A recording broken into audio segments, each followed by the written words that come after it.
어쨌든 오늘은 경청과 공감 이 부분에 대해서 혹시라도 강의 중에 질문 같은 것이 떠오른다면 적어서 놨다가 질문해 주셔도 좋고요. 아니면 채팅창에 나중에 강의할 때는 말고 쉬는 시간이나 이런 데 좀 적어 주시면은 확인하고 그렇게 할 수 있으면 진행하도록 하겠습니다. 네, 어저께 여러분 어떤 시간 가지셨어요? 좋은 모임 참 좋으셨죠?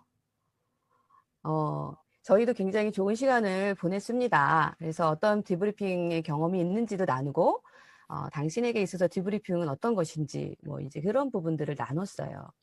그러면서 굉장히 마음도 이렇게 더 풍성해지고, 이 모임에 대해서 기대하는 마음도 더 커졌는데, 저희 팀에서는, 아니, 저희 조에서는 디브리핑이 무엇인가, 나에게 있어서 디브리핑이 무엇인가, 이런 얘기를 질문했을 때, 어떤 분은 뭐 솔직함이다. 어떤 분은 마음의 소리를 들어주는 거다. 어떤 분은 뭐 과거를 딛고 현재와 미래로 나가는 것. 또 어떤 분은 디브리핑은 빛과 자유함 그 자체다. 또 어떤 분은 바로 예방이다. 뭐 이런 얘기들을 해 주셨어요. 여러분들에게서는 그 디브리핑이 뭐라고 얘기하셨는지 저도 참 궁금한데요. 디브리핑이라는 이런 시간을 경험한 분들이 그것을 통해서 어떤 유익이 있는지를 나누는 걸 들으면서 정말 이것이 얼마나 좋은 경험인가 생각하게 됐어요. 사실 우리가 오늘 여러 가지 뭐 디브리핑의 스킬, 경청의 스킬, 공감의 스킬을 배우러 오셨지만 우리 뇌는 이렇게 문자적으로 아는 것보다는 이 경험으로, 그림으로 아는 것을 더 잘 기억하고 실제적으로 삶 속에서 적용할 때 그것이 먼저 떠올라서 적용할 수 있도록 그렇게 되어 있기 때문에 먼저 그런 질문들도 나눠본 것 같아요. 저는 두 사람이 생각이 나요. 나에게 있어서 물론 이거는 그 디브리핑 세팅, 그냥 상담의 세팅에서가 아니고 그냥 일상생활에서 이 사람 정말 나에게 관심을 기울여 주네. 내가 존중받고 있네? 어떤 따뜻한 기억으로 남아있는 이제 두 사람이 생각이 납니다. 여러분들은 혹시 이 사람은 정말 경청을 잘해줘. 이런 경험이 있으십니까? 저를 향해서 쫑긋 귀를 세워주시는 거예요. 그냥 일상생활을 어느 날 갑자기 만나서 있었던 일들을 나누고 있었는데 기대하지 않았죠. 근데 갑자기 눈을 저에게 탁 초점을 맞추고 귀를 쫑긋 세우면서 저에게 들어줬을 때 뭔가 제가 특별한 이 나눔이 정말 특별하다. 제가 좀 특별한 사람이 되는 것 같은 그런 기억이 있습니다. 또 한 번은 제가 아주 먼 나라에 갔어요. 저는 혼자 갔고 또 다른 사람들 막 팀으로도 오긴 했어요. 그런데 네. 근데 이제 저는 거기 굉장히 어색했고 대부분 사람들은 저를 몰랐고 같은 행사를 어떤 것들을 시작을 해야 되는데 어 이름도 몰라주고 굉장히 외롭기도 하고 뭔가 조금 소외되기도 하고 이제 그런 상황이었는데 상대 어떤 팀 중에 있는 한 분이 제가 뭔가 얘기하기 시작할 때 굉장히 집중해서 저를 들어주시는 거예요. 그 순간에 사실은 제 안에 있는 모든 어떤 어려움, 서러움, 뭔가 외로움, 혼자인 것 같은 그런 느낌이 갑자기 사라지는 어떤 그런 경험을 했습니다. 그래서 뭔가 이렇게 사람을 향하여서 그 마음에 관심을 가져주는 그 자체가 우리한테는 혹시 화면을 좀 켜주실 수 있겠어요? 얼굴을 제가 보면 강의할 때 좀 도움이 될 것 같아요. 아니 혹시 좀 이렇게 뭐 다른 일이 있으시면은 잠깐 갔다 와셔도 되는데 화면을 켜주시면은 저에게 좀 도움이 되겠습니다. 이게 얼굴이 안 보이니까 제가 무슨 얘기 하는지를 모르겠어요. 네네. 감사합니다. 그래서 저에게는 이런 경험이 있었는데요. 여러분은 어떤 경험들이 있으신가요? 혹시 그런 분 떠오르시나요? 아니면 혹시 오늘 예배 시간에도 얘기한 것처럼 주님과 함께한 그 경험, 그 따뜻한 경험, 내가 무엇을 얘기하든지 내 마음의 소리를 기울여 주시고 나를 이해해 주시는 그분, 내가 다 안다. 네 마음의 생각도 알고 동기도 알고 어떤 슬픔이 있는지 어떤 분노가 있는지 다 안다. 이런 경험이 있으신지 모르겠습니다. 우리 안에 실제적으로 어떤 꼭 디브리핑이나 상담 뭐 이런 현장이 아니라 일상에서 이런 경험들을 갖고 계속해서 우리의 삶을 정말 그 마음에 기울이는 데 초점을 갖게 하는 거는 우리가 이렇게 경청자의 자질을 높이는 데 굉장히 도움이 됩니다. 자, 그러면 경청이라는 것은 무엇일까요? 상대방에게 주의를 기울여서 잘 듣고 이해한 거를 토대로 반응하는 과정까지를 경청이 의미하는 바입니다. 이게 경청이라고 하니까 듣는다고 하는데 이게 좀 수동적으로 느껴질 수도 있는데요. 절대로 수동적인 것이 아니고요. 이 듣는 것을 제가 방금 전에 그 경험을 얘기했던 것처럼 이 경청 하나로도 다른 사람 상대에게 엄청난 미니스트리를 할 수 있는 그 놀라운 것이 바로 경청입니다. 굉장히 큰 영향을 줄 수 있는 건데요. 그래서 우리는 이 경청을 공감하면서 듣기도 하고요. 정말 적극적으로 듣는 것입니다. 그래서 이 적극적 경청은 바로 들을 때 함께 공감하면서 이 사람 마음은 정말 어떤 마음의 상태일까? 그 이해하면서 그 상대방에게 집중하고 또 언어적이고 비언어적인 그런 표현에 관심을 기울이는 것입니다. 그리고 내가 그 상대방의 이야기 속으로 들어가 보는 거예요. 그래서 그 표면적으로 얘기하는 언어뿐만이 아니고 그 속에는 어떤 의미가 내포되어 있을까? 그 상대방의 언어를 핵심적인 부분들을 이해하면서 또 언어뿐만이 아니라 그 비언어적으로 뭐 눈빛 아니면 뭐 손짓, 발짓 뭐 그런 태도들 떨고 있는가 목소리가 뭐 여러 가지 것을 통하여서 그 사람들의 그 상대의 상을 알 수 있겠죠. 그래서 그 부분을 잘 이해하고 공감하면서 듣고 그래서 나중에는 반응까지도 하는 것을 경청이라고 합니다. 그래서 내가 어떻게 공감했는지 어떻게 이해했는지까지도 반응까지도 보여주는 것이 적극적인 경청인데요. 이러한 적극적인 경청을 받아본 경험을 하게 되면요. 일단 그 사람들 안에는 신뢰가 형성이 됩니다. 저도 그랬어요. 이 사람한테는 조금 더 얘기하고 싶다. 그런 마음이 들었어요. 혼자인 것 같고 막 그랬을 때 뭔가 더 얘기하고 싶은 그런 마음이 들었습니다. 그런 따뜻한 분위기. 그리고 뭔가 제가 그랬죠. 와, 내가 갖고 있었던 혼자 있는 것 같은 그런 약간의 두려움, 외로움 이런 것들이 갑자기 싹 사라지는 거예요. 일단 치유력까지도 주는 효과가 있습니다. 자, 성경 말씀에도 사람의 마음에 있는 모략은 깊은 물과 같으니라. 그럴지라도 명철한 사람은 그것을 길어내느니라. 저런 깊은 우물이 있어요. 근데 사람의 마음에 그 깊은 곳에 뭐가 있는지 몰라요. 정말 좋은 것도 있을 것이고 뭐 여러 가지 감정적인 어려움도 굉장한 것들이 얽혀져 있을 수도 있는데요.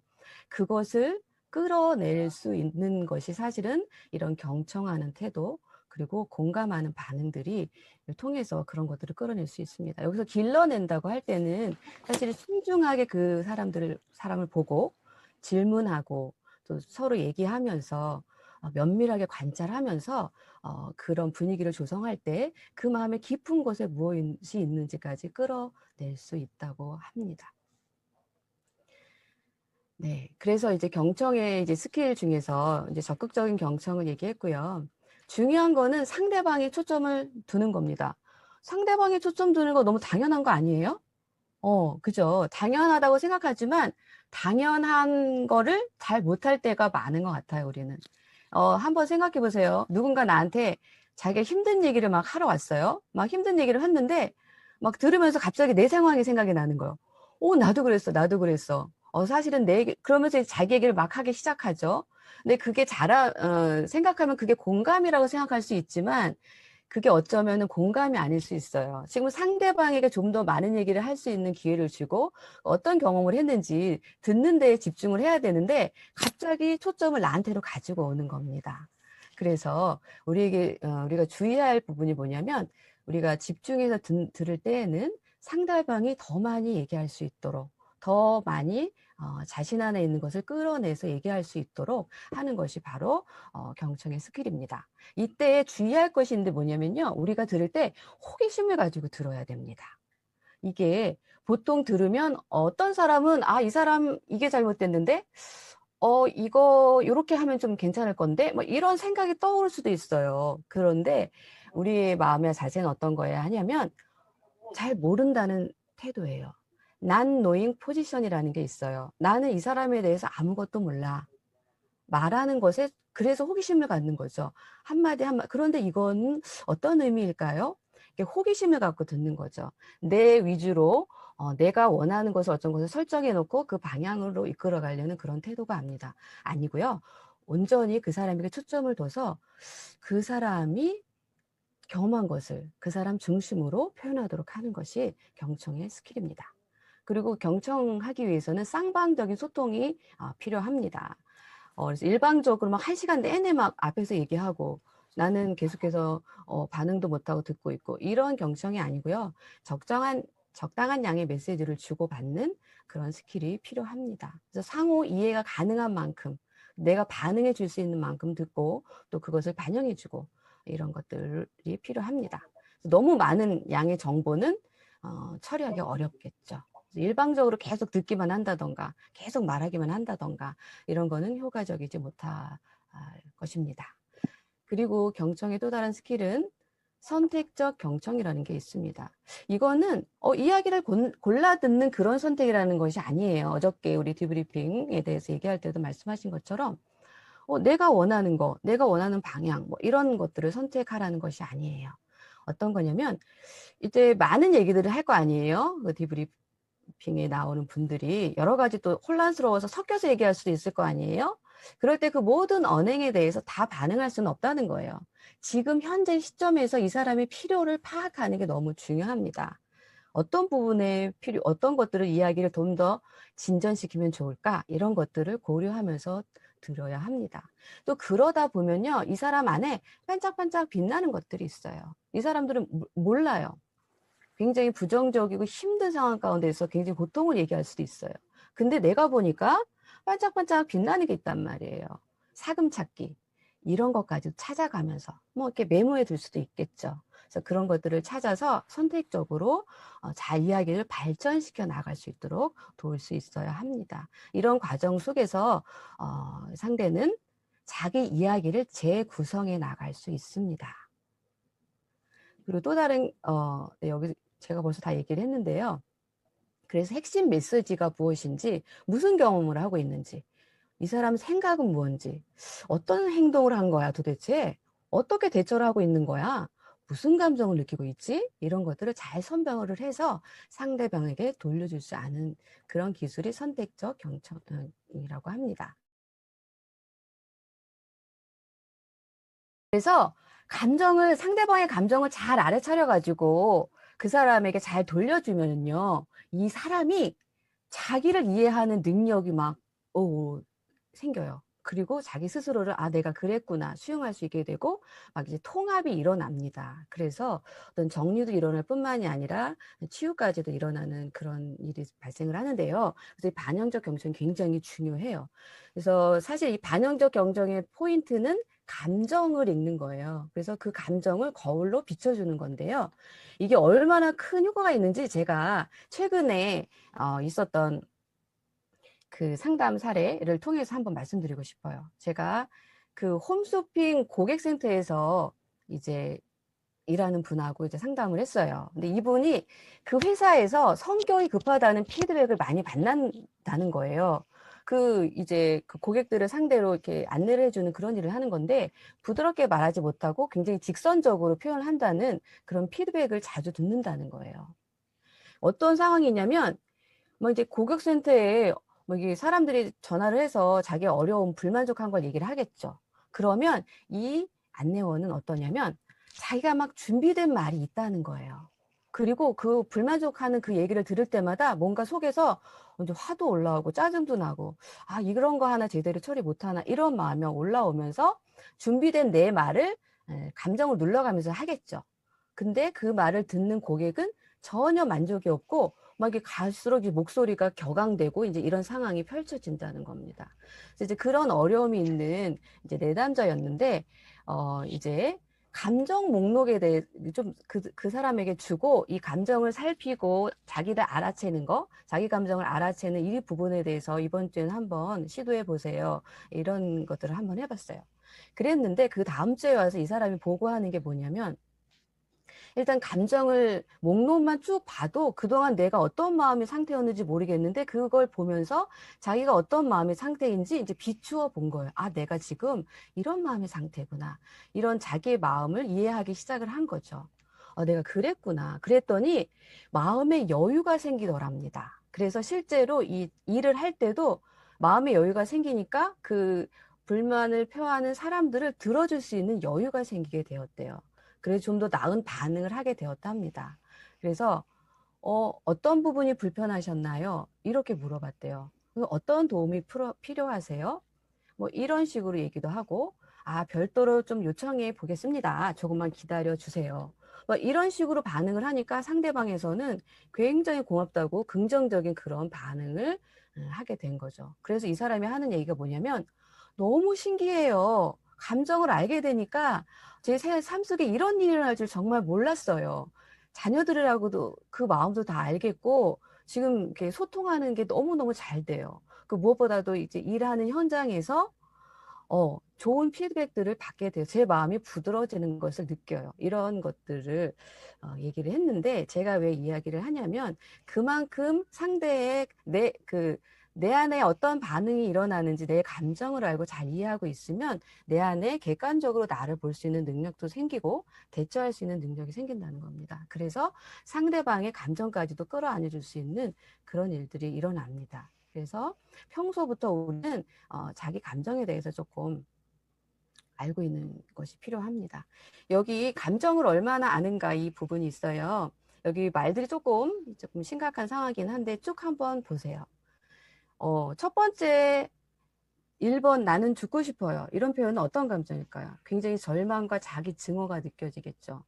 어떤 죽이고 싶어요 할 때는 분노나 미움. 자, 한번 보세요. 거기 감정이 어떤 감정이 있을까요? 숨 막혀 줄 것 같아요. 어떤 감정이 느껴지시나요? 답답하고 공포스러움. 막 때리고 싶어요. 이런 말을 한다면 분노와 혐오. 다 때려치우고 싶어요. 어떤 절망스럽고 또 화나는 그런 모습도 보이죠. 아무것도 하고 싶지 않아요. 어떤 감정이 느껴지시나요? 굉장히 무기력하고 절망적인 것들이 느껴지죠. 울고 싶습니다. 슬프고 굉장히 절망적인 것들. 또 뭐 외로움 같은 것도 있겠죠. 말하고 싶지 않아요. 이럴 때는 어떤 내가 상대방을 믿을 수 없다. 그리고 고립감이 있다. 뭐 이런 표현들 알 수 있을 겁니다. 그래서 사실 감정은 우리 자신에 대해서 많은 것을 이해하도록 도와줍니다. 내가 어떤 욕구가 있는지, 사실 이런 감정이 우리가 이제 계속해서 뭐 우울이나 중독이나 이런 것들도 배우게 될 거잖아요. 또 트라우마 같은 것도 이제 배우게 될 건데 그 회복의 핵심적인 부분이 이 감정이라는 부분이에요. 언젠가 또 이 부분에 대해서 또 같이 공부할 수 있는 시간이 있으면 좋겠지만 잠깐 언급하는 거는 그만큼 여러분들이 정말 디브리퍼가로서 어떤 좋은 역할을 하고 싶다고 할 때는 내 안에 있는 어떤 감정이 있는가, 나를 이해하는 것이 먼저 선행되어야지 상대방이 어떤 감정을 갖고 있는지 그것을 비춰줄 수 있는 그런 역할들을 감당할 수 있을 거예요. 여기 강물이 있습니다. 강물 표면이 굉장히 잔잔한데요. 사실 그 밑에 저리로 내려가면 그 안에서는 막 흐르고 있잖아요. 꿈틀꿈틀 물이 흘러가고 있는. 감정은 어쩌면 그런 상태에 있는 거예요. 그래서 우리가 디브리핑 그 현장에서 그 안에 있는 어떤 감정들이 꿈틀거리고 있는지 그 부분을 좀 수면으로 끌어내어서 같이 다루고 얘기하고 내가 왜 그런 반응을 하게 되는지 듣고 그렇게 해서 자기를 객관적으로 볼 수 있는 시각을 열어주는 것이 필요합니다. 그냥 감정이 휩싸여 있으면 잘 몰라요. 근데 한 발짝 물러서서 그걸 볼 수 있는 능력을 키우는 것이 필요합니다. 그리고 다른 기술로는 수용적 경청이 있어요. 이거는 내 상대방의 어떤 개성이나 대처 방식, 어떤 처한 그 상황들을 그대로 이해하고 존중하는 겁니다. 상대가 말하고 느끼고 경험하는 것에 나도 동참하겠다는 그런 의미죠. 이게 사실은 회복의 가장 큰 기초가 돼요. 사실 보통 사람들이 뭔가 자기 얘기를 하고 싶어서 왔는데 이 사람이 나를 어디까지 봐줄 수 있을까? 내가 어디까지 얘기할 수 있을까를 무의식적으로 헤아려 보게 됩니다. 그렇기 때문에 우리가 얼만큼 컨테이닝 할 수 있을까, 수용할 수 있을까가 굉장히 중요한 부분입니다. 그래서 가능하면 수용하는 마음으로, 내가 볼 때는 나의 신앙관으로는, 나의 가치로는, 나의 경험으로는 이게 아닌데 라고 생각이 들 수도 있어요. 그렇지만 그 상대방의 인생이 있는 거예요. 내가 잠깐 그 사람을 뭐 1시간, 2시간 듣는다고 해서 얼마나 알겠습니까? 오랫동안 살아왔던 자기만의 방식이 있는 거고, 다 이해할 수 없는 그것들이 있기 때문에 그 사람이 대처해왔던 그 노력과 그 방식을 존중하고 수용하고 아주 적극적으로 타당화 시켜줄 필요가 있습니다. 밸리데이션이라고 하죠. 그래서 당신의 입장에서는 충분히 그럴 수 있었겠네요. 당신이라면 그때 그 상황에서는 그런 감정, 그 분노하는 감정, 정말 그 미워하는 감정 충분히 일어날 수 있었겠네요. 그렇게 타당하면서 들어주는 것이 바로 수용적 경청입니다. 수용하지 않기. 근데 보통 보면 우리가 수용 잘할 것 같은데 이 앞에서 말하는 내가 볼 때는 이 사람도 잘못한 것 같은데 뭐 두 사람의 대인 관계가 나왔다고 해봐요. 그러면 속에서는 어떻게 하면 이 문제를 풀어주지? 막 이런 생각이 올라와요. 그래서 수용하지 않으려고 하고 뭔가 바꾸려고 하는 그런 마음이 올라올 유혹들이 있는데 그런 것들 다 버리고 그런 가정을 그런 상황이었다면 적극적으로 수용하는 자세가 필요합니다. 그리고 지금 여기에서 경청을 해야 합니다.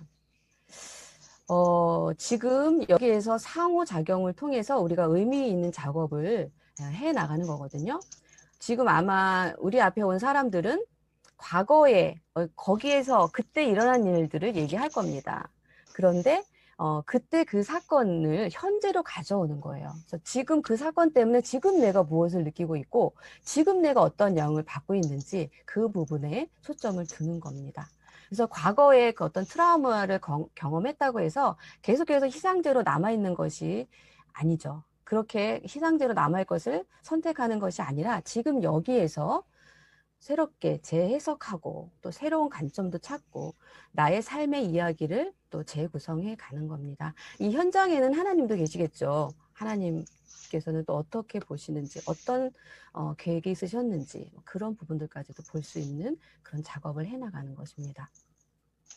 사실 우리는 이 사람이 자기 얘기를 어디로 가지고 갈지 알 수 없어요. 근데 우리는 단지 호기심을 가지고 우리 디브리퍼라면 디브리피가 자기 이야기를 할 때 어떻게 그 이야기를 구성해 나가는지 공동으로 도와주는 거예요. 공동 저자가 되는 건데 어쩌면 100%의 한 90%는 그 사람이 다 하는 거죠. 그 사람의 이야기입니다. 어쩌면 우리는 한 10% 정도만 질문하고 옆에 서서 돕고 그럴 때 그들의 인생을 새롭게 조합해 나가는 겁니다. 그래서 어쩌면 그들의 인생에 초대받은 것에 대해서 굉장히 감사해야 될지 모르겠어요. 그 인생의 귀한 것이잖아요.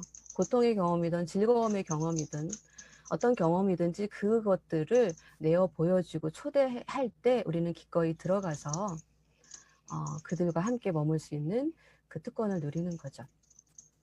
사실 이렇게 공동 저자로서 역할을 하기 위해서는 우리가 지금 계속해서 얘기하고 있는 이런 경청을 잘해야 하는 겁니다.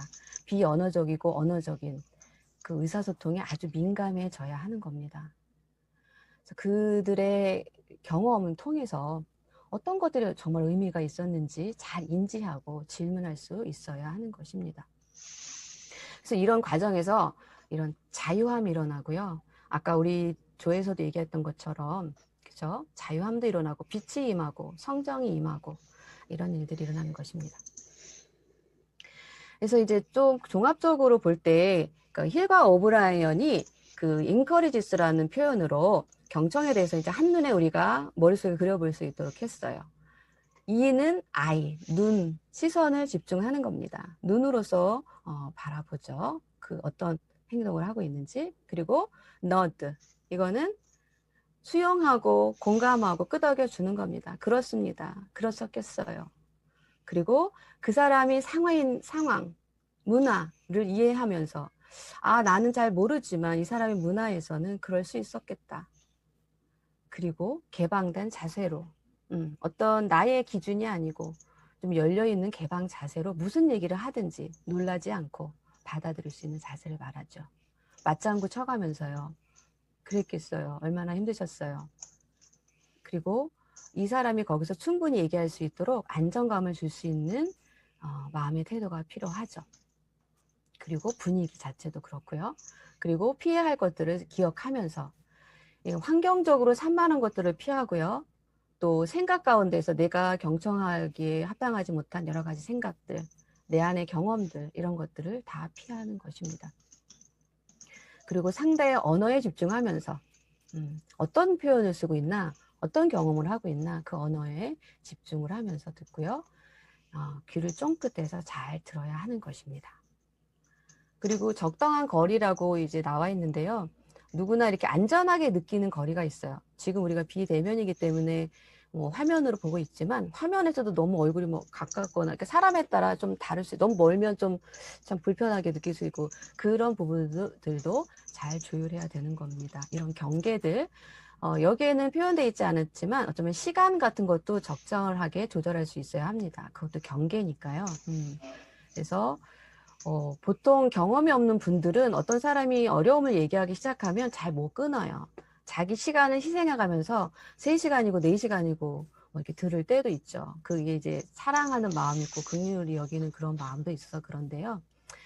정한 시간 안에 설정을 해놓고 잘 구조화 시켜놓고 해야지 상대에게도 유익하고 나한테도 소진이 되지 않습니다. 꼭 디브리퍼가 아니더라도 일상에서 누군가가 나한테 얘기를 하기를 좋아한다면요.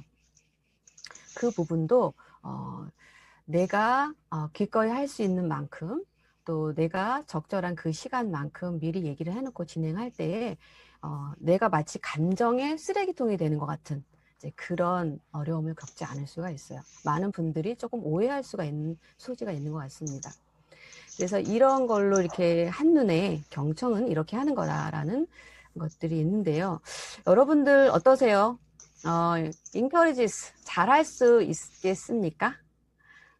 나한테는 어떤 부분은 잘할 수 있는데 어떤 부분은 조금 약할 것 같아. 먼저 이렇게 생각할 수도 있겠죠. 자, 그럼 구체적으로 경청을 갈아먹는 장애물을 한번 볼게요. 아까도 얘기한 것처럼 첫 번째로는 부적절한 마음의 상태나 환경입니다. 그래서 부적절한 마음의 상태는 어떤 게 있을 수 있을까요? 어떤 분은 굉장히 이제 도와주고 싶은 욕구가 굉장히 강할 수 있어요. 그래서 사실은 상대방을 위한 거라고 하지만 자기의 기쁨을 위해서가 될 수도 있어요. 잘하면. 내가 뭔가 좀 인정받는 것 같기도 하고, 뭔가 내가 도움을 주는 사람이라는 어떤 그런 것들, 내 욕구를 이렇게 충족시키기 위한 대상으로 본다던가, 이제 이럴 경우에는, 이제 과도하게 그를 도와주려는 그런 태도로 바뀔 수가 있어요. 그리고 막 너무 급하게 막 도우려고 하거나 이런 데로 빠지기 때문에 정말 그 사람의 마음의 상태를 적절하게 들어줄 수 있는 그런 부분에서 벗어나게 될 수 있다는 겁니다. 그리고 또 디브리퍼가 너무 분주하거나 피곤할 경우 이런 부분들은 경청의 장애물이 되겠죠. 그래서 충분히 내가 충만한 그런 상태에 있을 때 마음의 자세가 되어 있을 때 듣는 것이 필요합니다. 그리고 막 건성으로 듣는 거예요. 이렇게 마음속에서는 계속 다른 생각을 해요. 머릿속에서는. 이런 것들은 장애물이 되겠죠. 그리고 외부의 소음 같은 것들, 이런 부분들도 장애가 되겠고요. 또 자기 어떤 선입견, 상대방, 그러니까 디브리퍼의 선입견 같은 거, 말만 하면 아는 거예요. 이 사람이 또 이런 문제를 갖고 왔구나. 이제 그런 선입견을 갖고 있다면은 경청이 굉장히 부적절한 그런 태도가 되고 잘 할 수 없겠죠.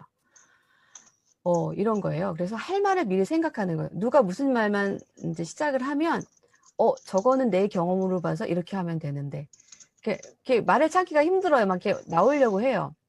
이제 물론 우리가 디브리핑이라는 어떤 세팅 되어 있는 곳에서는 내 역할이 지금 듣는 거기 때문에 그렇게까지는 하지 않겠죠. 근데 한번 여러분들 평소에 생각을 해보세요. 나랑 굉장히 익숙한 사람이랑 대화를 할 때 자주 말이 이렇게 겹쳐지나요? 충돌이 일어나고 상대방이 얘기할 때 충분히 듣는 것이 아니라 거기에 끼어든다던가 아니면 두 사람이 동시에 막 이렇게 얘기를 하게 된다던가 뭐 이제 이런 경우에는 한번 자기를 돌아볼 필요가 있습니다. 내가 정말 경청하기 원하는가? 내 말을 더 하고 싶은가? 이제 그런 부분이요. 그리고 어떤 사람은 또 다 안다고 생각해요, 상대를. 이게 복심술이라고 하잖아요, 독심술. 마치 그 사람의 마음을 아는 것처럼 또 분석하려고 하고, 이런 부분들은 경청에 큰 장애물이 됩니다. 그리고 내 안에 또 상대방이 얘기를 하니까 나도 그런 경험이 있는데 하면서 막 감정의 동요가 일어나고 비판하는 마음도 막 일어나고, 이거는 감정적으로 내가 굉장히 압도되어 있는 그런 상황이죠. 이런 것들은 경청을 하는데 굉장한 장애물이 됩니다. 이거는 듣는 사람의 입장이고요. 그 말하는 사람의 또 이제 말의 속도가 너무 빠른다거나 많은 양을 막 한다거나 이럴 경우에는 또 경청하는데 장애물이 됐겠죠. 과잉 정보들이 오갈 때.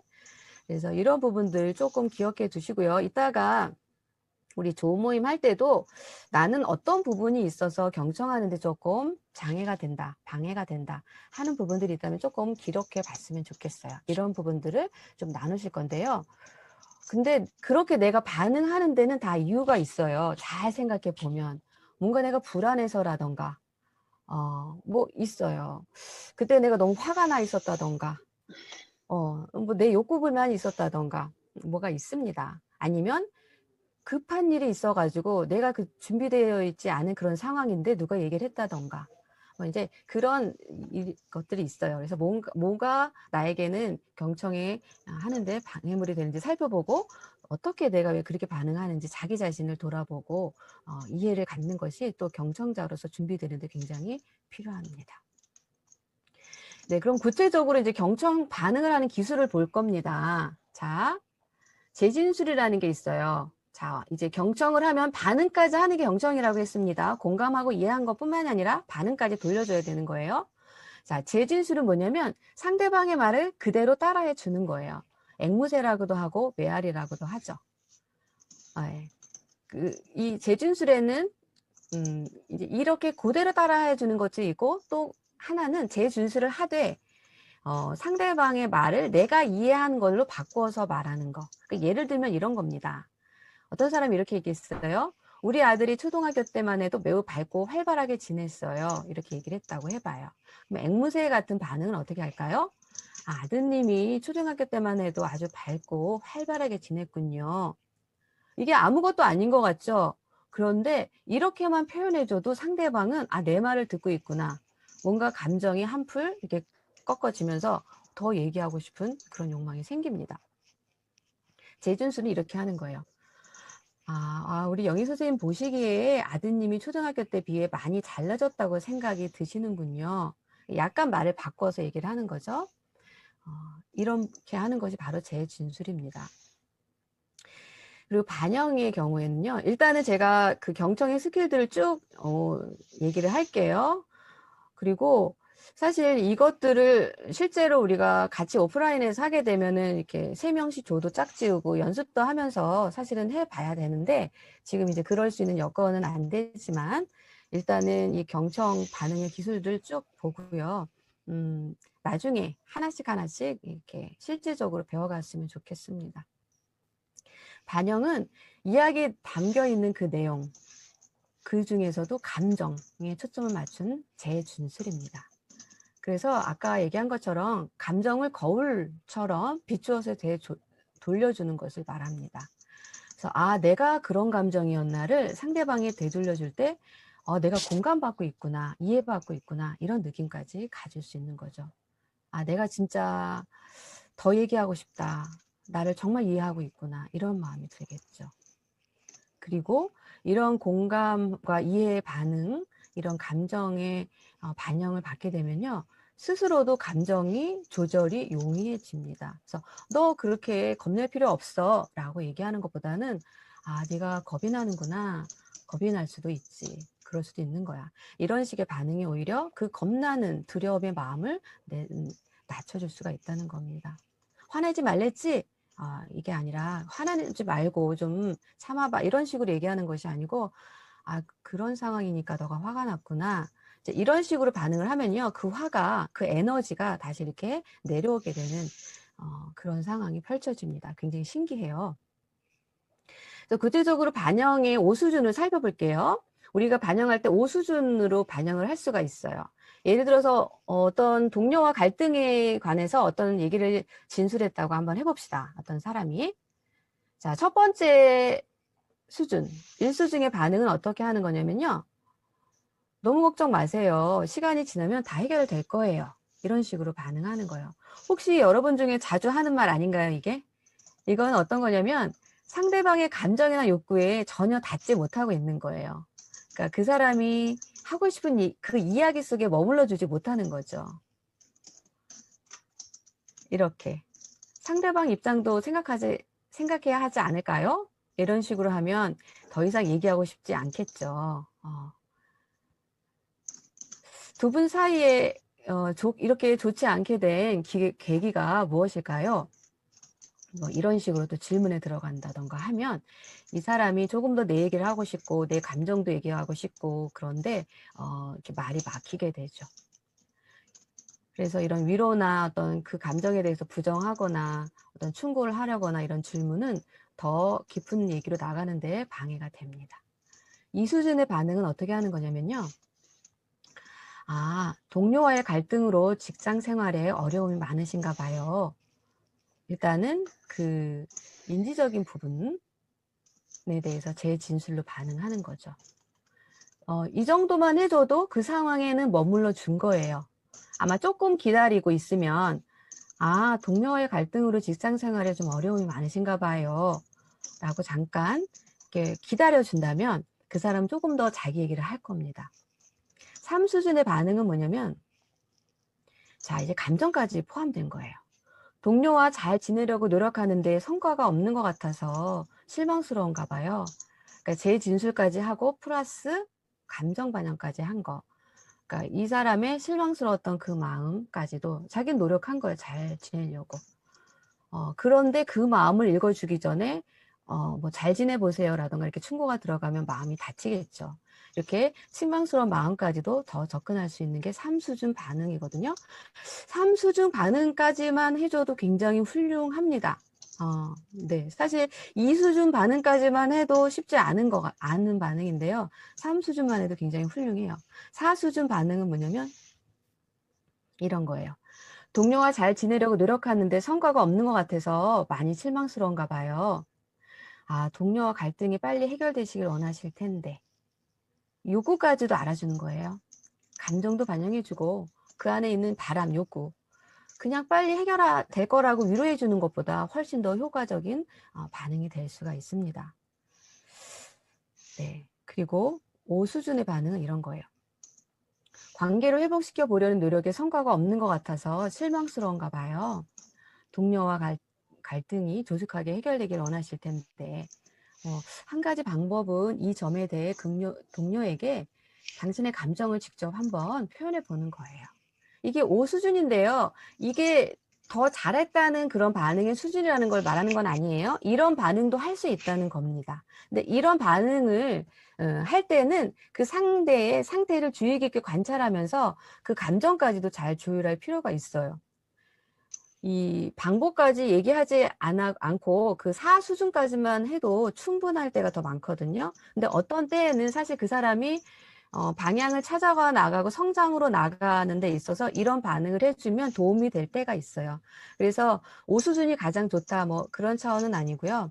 이런 반응을 할 때가 있다라는 것을 얘기하는 겁니다. 네, 반응에 대해서 제한까지도 할 수 있는 5수준 반응까지 알아봤고요. 그리고 이제 들을 때 좀 모호한 메시지에 대해서 명료하게 해줄 필요가 있어요. 사실 그 모호한 메시지를 하게 될 때는 어쩌면 너무 고통스러워서 너무도 당황스럽거나 말하기 쉽지 않은 부분 때문에 그렇게 할 수도 있거든요. 근데 이 명료화를 하는 이유는 뭐냐면 사실 그 상대방도 아직까지도 미처 지각하지 못한 그런 기회, 그런 부분들을 찾아내기 위해서입니다. 이 명료화의 목적도 분명히 상대방의 마음에 집중하기 위해서 그렇습니다. 그래서 조금 더 구체화시키는 가운데 아직 그가 발견하지 못한 잠재력까지도 발견하게 됩니다. 근데 사실 명료화는 좀 부담감을 느낄 수 있겠죠. 그래서 적절한 타이밍인가를 좀 보면서 하는 게 필요합니다. 그래서 이런 경우죠. 아이들을 심하게 야단친다고 하셨는데 구체적으로 어떻게 야단친다는 걸까요? 좀 구체적으로. 모든 것이 다 끝났다고 하셨는데 무슨 말이신지 구체적으로 좀 설명해 주실 수 있겠어요? 그러니까 이런 식으로 조금 더 명료화해서 더 알아가는 겁니다. 네, 그 다음 기술은 요약하는 기술이에요. 요약하는 기술은 상대방 말에서 중요한 내용과 감정을 요약하는 겁니다. 그래서 이제 요약은 언제 해야 하냐면 이제 특정한 주제에 관해서 이야기를 다 마친 것처럼 보일 때. 그러니까 아까 아들 얘기하셨고 남편 얘기하셨고 그래서 지금 가정생활에서 소통 때문에 참 어려우시다는 얘기시군요. 예를 들면 이런 식으로 한 가지 주제가 끝나면 이런 부분들을 요약해 주는 것을 말합니다. 이것을 사용할 때는 이게 디브리핑을 시작할 때도 할 수가 있어요. 지금 얘기를 들어보니까 간단히 뭐 요청하신 걸 보니까 이러이러한 것들을 요청하셨네요. 이렇게 간단하게 요약을 하면서 그럼 이런 부분 중에서 어떤 부분을 먼저 얘기를 하실까요? 뭐 이렇게 시작하면서부터 시작할 수가 있고요. 그리고 또 얘기하는 중에 분위기를 전환할 때 어떤 얘기 속에서 약간의 분위기를 전환할 때가 또 필요할 때가 있습니다. 이제 그럴 때 먼저 앞의 내용을 좀 잘 요약한 다음에 다음 세션으로 다음 상황으로 넘어갈 수 있겠죠. 그리고 또 어떤 때는 산만하게 얘기할 때가 있어요, 상대방이. 그럴 때는 조금 더 내가 조금 그 얘기들을 잘 정리해 준 다음에 다시 방향을 찾을 수 있도록 요약한 다음에 또 질문할 수 있습니다. 그리고 이제 특정 주제에 대해서 다 했을 때, 그리고 이제 디브리핑을 마무리할 때 이렇게 요약함으로 오늘 그래서 우리가 나눈 얘기들은 이러이러한 얘기인데 지금 마음이 어떠십니까? 오늘 나눈 얘기 중에서 어떤 부분은 좀 긍정적으로 느끼셨나요? 혹시 새롭게 배우신 적은 없나요? 요약을 한 다음에서 이렇게 마무리하는 그런 과정으로 나갈 수도 있습니다. 네. 자, 이제 그리고 이 다음은 이제 질문하기인데요. 저희가 이 질문하기까지 하고 좀 쉬도록 할게요. 질문하기는 사실 지금 다 배울 수는 없어요. 근데 이제 기본적으로 질문하기는 이런 것들이 있다 하는 것들을 알아두고 우리가 연습을 많이 해야 될 필요가 있어요. 질문은 개방 질문과 폐쇄 질문이 있죠. 개방 질문은 yes, no로 대답할 수 있는 거, 단답으로 대답할 수 있는 것을 말해요. 예를 들면 지금까지 삶에서 보람을 느꼈을 때는 언제였나요? 이렇게 묻는 게 개방 질문이라면 폐쇄 질문은 지금까지 삶에서 보람을 느꼈던 때가 좀 있으셨나요? 이렇게 물어보는 것을 말하죠. 그리고 또 질문은 직접 질문과 간접 질문이 있어요. 그러니까 직접적인 표현으로 하는 건 직접 질문이고요. 간접적으로 하는 거는 지금까지 삶에서 보람을 느꼈던 때는 언제였는지 좀 궁금해요. 이런 식으로 표현할 수 있겠죠. 이제 간접 질문을 사용하면 약간의 좀 방어 같은 걸 좀 낮출 수가 있어요. 어떤 때는 조금 직접적으로 얘기하면 뭔가 약간 자기도 모르게 방어하려는 태도가 나올 수도 있거든요. 근데 조금 친절하게 배려하는 그런 느낌을 가질 때 좀 편안하게 더 오픈할 수 있는 그런 심리적인 부분들이 있습니다.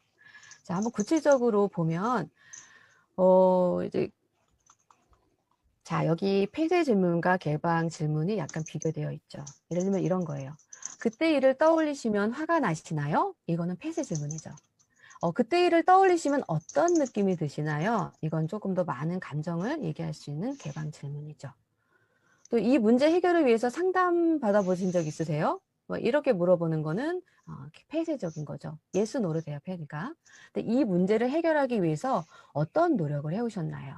그러면 개인적으로 해왔던 방법들 여러 가지 얘기를 친구를 찾아서 만나봤어요. 기도를 했어요. 많은 것들을 얘기할 수 있는 기회를 주는 겁니다. 또 이 문제가 해결된다면 당신의 삶이 긍정적으로 변할까요? 이게 굉장히 긍정적이다 아니다라고 대답해야 될 것 같은데요. 이제 개방적으로 질문을 한다면 이 문제가 해결된다면 당신의 삶이 좀 어떻게 변할 것 같은가요? 그러면 뭐 본인의 상황에 따라서 여러 가지 뭐 미래의 목표도 얘기할 수 있고 뭐 가족 간의 관계도 얘기할 수 있고 뭐 여러 가지 것들을 본인 안에서 발견하게 될 수 있는 그런 기회가 있을 겁니다. 그래서 구체적으로 개방 질문의 예는 사실 이런 것들이 있어요. 그냥 한번 보시라고 글자가 좀 작긴 한데요. 제가 한번 읽어드릴게요. 어떤 과정을 질문할 수 있는 건 이렇게 질문하는 거예요. 이것을 하기 위해서 어떤 단계를 밟았나요? 그러면 쭉 단계들을 얘기하겠죠. 어떤 세부적인 것을 묘사할 때는 당신이 그것을 깨달았을 때 그 방에 있던 사람들은 무엇을 했나요? 그러면 조금 더 생각을 해보게 되고 그 상황들을 더 깊이 얘기할 수 있겠죠. 시간에 대해서도 이것이 새로운 것인가요? 과거에도 그런 힘든 상황에서 용기를 내어서 말한 경험이 좀 있으세요? 그럼 그런 어떤 상황들이 좀 기억이 나시나요? 이렇게 질문할 수 있겠죠. 어떤 맥락적인 것도 개방 질문으로 할 수 있어요. 이런 일이 어디에서 일어났을까요? 그 당시에 어떤 일이 있었어요? 이런 맥락적인 것을 물어볼 수 있고요. 또 가설적인 질문. 만약에 당신이 그런 프로젝트를 맡는다면 무엇을 먼저 할 것 같아요? 이런 부분들. 또 의미, 어떤 이 새로운 관점이 당신에게 무엇을 가르쳐 주나요? 이런 개방적인 질문을 할 수 있습니다. 네, 거기 아래들 쭉 보면 당신의 이런 행동은 당신이 어떤 사람이라고 말하고 있는 것 같아요? 어떤 동기가 그런 행동을 하도록 했다고 생각합니까? 또 이런 새롭게 생각하는 방식이 예전 방식에 비해서 당신에게 더 잘 맞는 이유는 무엇이죠? 당신이 이제까지 한 것을 되돌아보면서 자신에 대해서 무엇을 좀 배울 수 있는가요? 그러니까 요런 질문을 통해서 그 상대방의 이야기를 더욱더 촉진시키고 더 많은 것들을 자신이 보게 하고 끌어내고 내가 그때 어떤 감정이었는지 어떤 생각이 있었는지를 우리가 듣게 될 수 있습니다. 네, 오늘 일단은 여기까지. 자, 그러면 공감, 임파티 시작하겠습니다. 공감은 타인의 욕구와 감정을 민감하게 알아차리는 겁니다. 그래서 그 상대방의 경험 속으로 들어가서 그 사람처럼 느끼고 생각하면서 그러면서도 객관성을 유지하는 것이 공감입니다. 동정과는 다른 것이죠. 동정은 그 슬픔이나 어떤 상대방의 고통, 그것을 듣고 거기에 동일시하는 거라면은 공감은 그 상대방의 세계로 가서 그 사람이 된 것처럼 느끼고 생각하는 거지만 이제 객관성을 유지할 수 있는 겁니다. 그리고 공감은 그냥 내가 느꼈다고 해서 공감이 아니고요. 그 느낀 것을 그 상대방의 생각과 감정을 잘 알고 나서 그 느낀 것을 표현해내는 것까지 의미합니다. 그의 마음과 영혼에까지 이르도록 전달되도록 언어로 나타내야 합니다. 그래서 이렇게 타인에게 맞춰서 정서를 잘 조율할 때에 서로의 내면이 공명하게 되죠. 그래서 굉장히 신뢰감도 느끼고 안정감도 느끼고 내가 혼자가 있는 게 아니다. 내가 이해받고 있다. 그리고 이렇게 누군가 함께 해준다면 그 시간 안에도 극복할 힘까지도 생겨나는 놀라운 효과가 있습니다. 그래서 공감의 5수준을 볼 텐데요. 이런 말을 누가 했다고 해봅시다. 우리가 5수준을 한번 어떻게 하는 건지 살펴볼 거예요. 며칠 전 친구와 말다툼을 해서 서로 말도 안 하고 지내요. 그 후에 먼저 말을 하려고 해도 그게 잘 안 돼요. 이런 문제를 얘기를 했어요. 1수준의 반응은 어떻게 하는 거냐면 이렇게 하는 거예요. 네 성격이 까다로운 것 같네. 그러니 친구가 있겠니? 이런 식으로 하는 거예요. 상대방 감정이나 경험에 대해서 전혀 이해하지 못하고 있죠. 심지어 비난까지 합니다.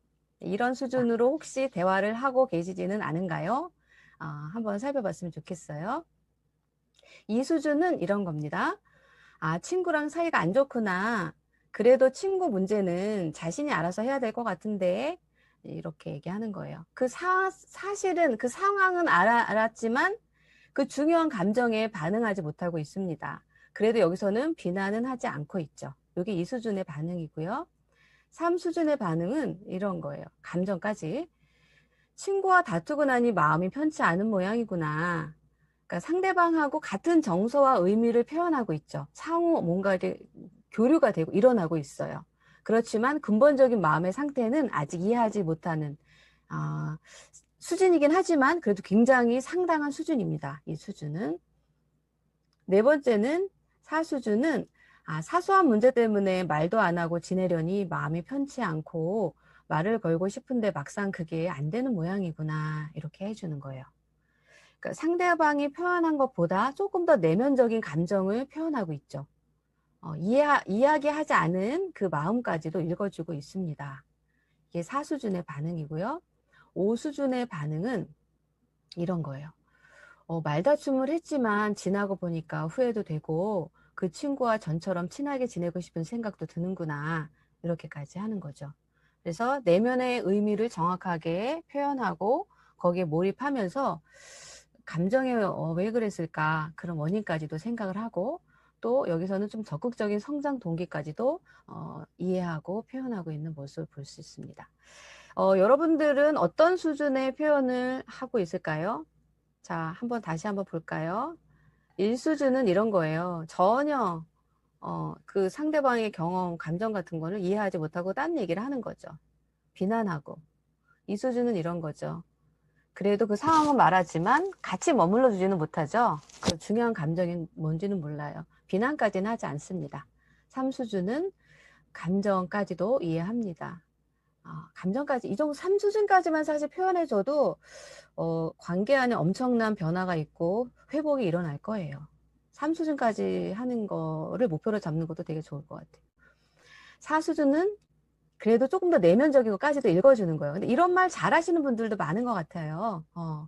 그래서 너 욕구는 이거였구나. 너도 계속 하려고 했는데 잘 안 됐구나. 이렇게 감정까지도 읽어주는 거. 5수준은 거기다가 조금 더 한 발음 나아가서 조금 성장적 할 수 있는 동기까지도 표현하는 거. 나는 어느 부분을 잘 사용하고 있는지 한번 돌아봤으면 좋겠고요. 네, 그래서 이렇게 감정은 자문에도 말씀하고 있는 것처럼 물에 비추면 얼굴이 서로 같은 것 같이 사람 마음도 서로 비추어진다고 이렇게 말씀하고 계시잖아요. 그 안에 어떤 감정들이 있는지 어떤 마음의 동기가 있는지 좀 이렇게 비추어서 공감해 주는 것을 바랍니다. 공감의 10가지 장애물을 볼게요. 공감의 장애물 먼저 충고하기입니다. 이렇게 말하는 거예요. 우선 마음을 굳게 먹고 전화해서 내 생각을 분명히 말해봐. 이런 식으로.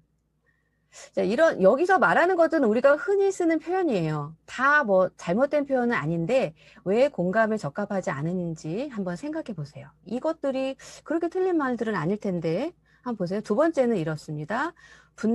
분석하고 진단하고 설명하는 거예요. 내가 요즘 일이 많으니까 피곤해서 신경이 예민한 것 같아. 그런 거 아니니? 이렇게 할 수 있죠. 세 번째는 바로잡으려고 하는 겁니다. 아니, 그건 네 생각하고는 달라. 내 말 좀 들어봐. 이런 식으로 하는 거. 네 번째는 위로하는 겁니다. 너로서는 할 수 있는 최선을 다했어. 흔히 할 수 있는 말 아닌가요? 근데 이게 왜 공감을 방해할까요? 한번 생각해 보세요. 그리고 내 얘기를 또 들려주는 거예요. 아니, 너만 그런 게 아니야. 나는 어떤지 아니? 우리 애들은 더 엉망이야. 난 더 큰 일도 있었어. 이렇게 자기 얘기를 하기 시작하는 거. 이것도 방해가 되고요. 6번째는 감정의 흐름을 중지하고 전환시키는 겁니다. 힘들어하니까 너무 안 됐잖아요. 너무 힘들어하지 마. 기운내. 이런 말들 많이 하죠. 근데 이것도 공감의 장애물이 됩니다. 7번째는 동정하고 애처로워하는 거예요. 어휴, 정말 안 됐다. 어떻게 사람들이 그럴 수가 있니? 이렇게 좀 편들어주고 이렇게 지지해주고 공감해주는 것처럼 보이지만 사실은 공감의 방해가 될 수 있어요. 자, 8번째는 이런 겁니다. 그래? 그 전에 무슨 일이 있었던 거야? 우리가 할 법한 얘기죠. 근데 왜 전화를 안 했어? 이렇게 할 법한 얘기예요. 근데 이것도 때로는 공감의 방해가 됩니다. 또 9번째는 평가하고 교육하는 거예요. 그건 네가 너무 현실적인 것 같아. 네, 그런 태도는 너만 힘들지. 그렇게 생각하지 말고 이해를 해보자. 뭐 이렇게 하는 것들이 공감하는 데는 방해가 됩니다. 상대방이 공감받는다고 못 느낀다는 거예요. 그리고 한 방에 딱 자르는 거. 됐어. 그만 좀 해. 벌써 몇 번을 얘기한 거야. 한 번 더 들으면 100번이야. 뭐 이런 거. 알았으니까 내 이야기 좀 들어봐. 자, 이제 내가 얘기 좀 할게. 막 이런 식으로 하는 거는 공감에 방해가 됩니다. 그래서 사실 이것들은 우리가 이런 말을 하지 말라는 그런 차원은 아니고요. 포커스는 뭐냐면 충분히 그 사람이 지금 상황에서 자기가 무슨 생각이 들었고 뭘 느꼈는지 그 상황에서 내 마음이 왜 힘든지 그런 걸 얘기할 수 있도록 충분히 머물러 주라는 거예요. 그래서 그 상태에 머물러 주기 전까지는 이런 얘기들을 할 때 오히려 자기 마음이 다치게 되고 아, 나를 지금 들을 생각이 없구나. 나를 이해해 줄 생각이 없구나. 너무 바쁘구나. 이제 이런 생각을 갖게 되죠. 그래서 그 마음에 머물러 주기 위해서는 이런 10가지 것들은 방해가 될 수 있다는 겁니다. 그래서 다시 한번 살펴보세요. 내가 어떤 반응을 많이 하는지 한번 봤으면 좋겠어요. 충고하는 거, 분석하고 진단하는 거, 또 바로 잡으려고 하는 거, 그리고 위로하려고 하는 거, 위로 먼저 하려고 하고, 또 내 얘기 들려주려고 하고, 또 이제 감정을 전환시키는 거예요. 아이, 뭐 슬퍼할 필요 없어. 그리고 그 편들어준다고 하면서 너무 동정하는 그런 부분들, 그리고 또 구체적으로 막 꼬지꼬지 자기 관점에서 캐묻고 이런 부분들, 또 평가하고 그것이 잘못돼서 잘됐다 이렇게 하는 게 낫다 이런 부분들이요. 그리고 한 방에 딱 더 이상 말하지 말라. 말이 이만큼 쌓여 있는데 해결이 중요한 게 아니고 사실은 내가 얘기하면서 정리하고 다 해결해 갈 수 있는데 뭔가 상대방이 그런 어떤 도움을 주려고 하고 그러면요. 스스로 그 있었던 상황들을 잘 얘기를 하면서 자기 이야기를 정리하고 내가 왜 그랬는지 이해하면서 아, 이제는 어떻게 대처해 가야 되겠다라는 그런 프로세스를 하는 데 저해가 된다는 의미입니다. 그래서 이제 여기까지 할 거예요. 오늘 이따가 조 나눔 하실 때 그 아까 경청에 대해서도 얘기를 했고요. 지금 이제 공감에 대해서 얘기한 부분 중에서 장애가 되는 것 중에서 내가 주로 자주 사용하는 것들은 또 어떤 것들이 있는지도 한번 살펴보고요. 특별히 구체적인 상황에서 최근에 있었던 상황을 얘기해 주시면 더 좋죠. 어떤 상황에서 내가 이런 반응을 했어. 근데 살펴보니까 내 마음이 너무 불안했어. 걱정이 돼서 내가 더 이상 그 얘기를 듣고 있을 수 없었다. 뭐 자기 마음이 어땠는지 좀 분석해 보세요. 그리고 두 사람의 얘기를 하는데 나는 저 사람이랑도 친한 사이여서 뭔가 자기만의 이유가 있어요. 이 사람에게 온전히 집중해주고 공감하지 못한 데는 자기만의 어떤 이유가 있습니다. 내가 왜 그런 반응을 하게 됐는지 그런 부분들을 조 그룹 안에서 나누면서요. 자기를 이해하는 게 필요합니다. 그래서 이런 이해를 하는 이유는 뭐냐면은 자기 감정을 좀 더 객관적으로 볼 수 있고 내가 그 상황에서 어떤 반응을 하고 어떤 대처를 하지라고 이제 객관적인 그런 눈으로 바라볼 수 있는 메타인지라고 하잖아요. 그런 메타인지를 키워갈 때 사실 여러분들은 가정에서도 마찬가지고 친구 관계에서도 마찬가지고 디브리퍼에서도 마찬가지고 정말 적절한 경청과 공감을 할 수 있게 됩니다.